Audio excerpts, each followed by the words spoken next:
ഇന്നത്തെ എൻ്റെ പരിപാടി കുറച്ചധികം വർഷങ്ങളായിട്ട് എൻ്റെ കൂടെ ഉള്ള നമ്മുടെ അഡീനിയം പ്ലാന്റിന് എന്തോ സംഭവിച്ചിട്ടുണ്ട് കേട്ടോ. അത് ഒന്ന് അതിൻ്റെ വേരൊക്കെ ഒന്ന് ചെയ്യാൻ തുടങ്ങിയിട്ടുണ്ടായിരുന്നു. അപ്പോൾ ഞാൻ അതൊന്ന് ഇളക്കി ഒന്ന് മാറ്റി നമ്മൾ സാഫൊക്കെ പുരട്ടിയിട്ട് വെക്കാനാണ് പോകുന്നത് കേട്ടോ. അപ്പോൾ ഇത് കുറച്ച് ആത്മബന്ധം കൂടുതലുള്ള പ്ലാന്റാണ് കേട്ടോ. ഈ ഒരു പ്ലാന്റാണ് എൻ്റെ കയ്യിൽ ആദ്യമായിട്ട് കിട്ടുന്ന ഒരു അഡീനിയം പ്ലാന്റ് എന്ന് പറയാനുള്ളത് കേട്ടോ. അപ്പോൾ കുറച്ചധികം വർഷങ്ങളായി, എനിക്ക് തോന്നുന്നു 7-8 വർഷമായിട്ട് എൻ്റെ കൂടെ ഞാനിങ്ങനെ ഓമനിച്ച് വളർത്തുന്ന ഒരു പ്ലാന്റാണ് കേട്ടോ. അപ്പോൾ അതിനാദ്യമായിട്ടാണ് ഇങ്ങനെ ഒരു ഏതൊക്കെ പ്ലാന്റ് പോയാലും എനിക്ക് ഇത്രയും വിഷമം തോന്നില്ല കേട്ടോ. കാരണം ഇത് അത്രയും ഞാൻ നോക്കി വളർത്തുന്ന ഒരു പ്ലാന്റ് ആണ്. അപ്പോൾ അതേ അതിൻ്റെ വേരുകളൊക്കെ കുറേ അധികം ഞാൻ കട്ട് ചെയ്ത് കളയുന്നുണ്ട്.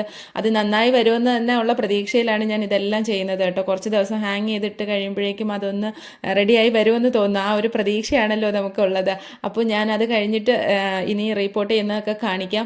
എന്തായാലും കഴിഞ്ഞ പ്രാവശ്യം ഞാൻ റിപ്പോർട്ട് ചെയ്ത സമയത്ത് വേറെ പ്രശ്നങ്ങളൊന്നുമില്ലായിരുന്നു. കാരണം 7-8 മാസങ്ങൾക്ക് മുമ്പാണ് ചെയ്തത്. ഇപ്പോൾ എന്താണെന്ന് അറിയില്ല, ഇനി മഴ നനഞ്ഞിട്ടാണോ, മഴയത്ത് ഡയറക്റ്റ് ഒന്നും അല്ല വയ്ക്കുന്നത് കേട്ടോ, എന്താണെന്ന് അറിയില്ല. അപ്പോൾ അടുത്ത വീഡിയോയിൽ കാണാം.